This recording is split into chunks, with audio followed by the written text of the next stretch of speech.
l'Econòmica dins del país fa extensiu este reconeixement a totes les entitats de la societat civil valenciana que contribueixen amb el seu esforç al progrés econòmic i social del poble valencià. La nostra intenció és participar amb totes aquestes entitats i moltes més per aconseguir una societat civil, si és possible, més solidària encara, més fecunda, culta i democràtica, a la que aspiren i aspirem la majoria dels valencians. Per a aquells que no la coneixen, dir-los que l'Econòmica és una entitat que es va desenvolupar una intensa activitat des de la seva creació ja fa molt de temps, en 1776, fa ara més de 228 anys. Però caldria destacar especialment els anys que van de 1850 a 1900 perquè es van desenvolupar alguns projectes que encara avui ens sorprenen. Cal destacar alguns d'ells. Projectes que l'Econòmica va fer realitat, com per exemple va ser la fundació, la creació de la Caixa d'Estalvis de València, avui Bancaixa, on estem avui en esta vesprada, la creació del Conservatori de Música de València, la Societat Valenciana d'Arqueologia. També va organitzar el 1883 l'exposició regional de productes agrícoles industrials de València, que li va donar origen a la nostra Fira Mostral Internacional. Va crear també la primera càtedra d'agricultura que després se va incorporar a la universitat. Va impulsar la creació del Jardí Botànic, va organitzar i va posar en marxa biblioteques i escoles populars, concursos, premis, etc. Hoy el Instituto, como han oído, coordina a las 53 sociedades científicas médicas de toda la comunidad valenciana y gracias a esta coordinación, mediante convenios con la Consellería de Sanidad, actuamos un poco como organismo asesor en distintas facetas de la sanidad y de la relación médico y de la enfermedad.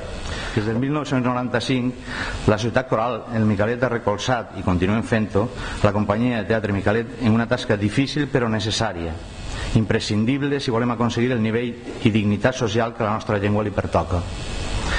Aquestes societats són senyera de la societat civil perquè en quantitat i qualitat estan en quasi tots els pobles valencians, sent de vegades l'única organització on la ciutadania pot opinar i organitzar no sols activitats musicals, sinó també un ventall de possibilitats culturals, econòmiques i socials en les seues seus o locals socials. Amb aquest reconeixement d'avui podríem fer un somni col·lectiu, que molts deixen de parlar de la societat civil amb interessos espuris com a part d'una buida retòrica i que tots ells ens ajuden justament a ser-ho, a ser més forts cada dia un poc més. Gràcies. La nostra societat civil mereix conseqüentment el que fer de tots, pues les vivències que així mos ajunden no són baix un denominador comú, que és el treballar per a la nostra querida, per a la nostra volguda València. Això, amics, això sincerament crec que val la pena.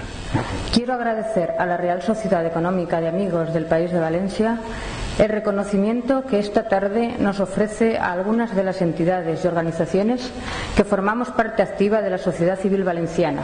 La Coordinadora de Organizaciones No Gubernamentales para el Desarrollo de la Comunidad Valenciana agrupa a más de 70 ONGs, vertebrando y unificando criterios de actuación con el fin de consolidar y mejorar la cooperación al desarrollo que realiza la sociedad valenciana.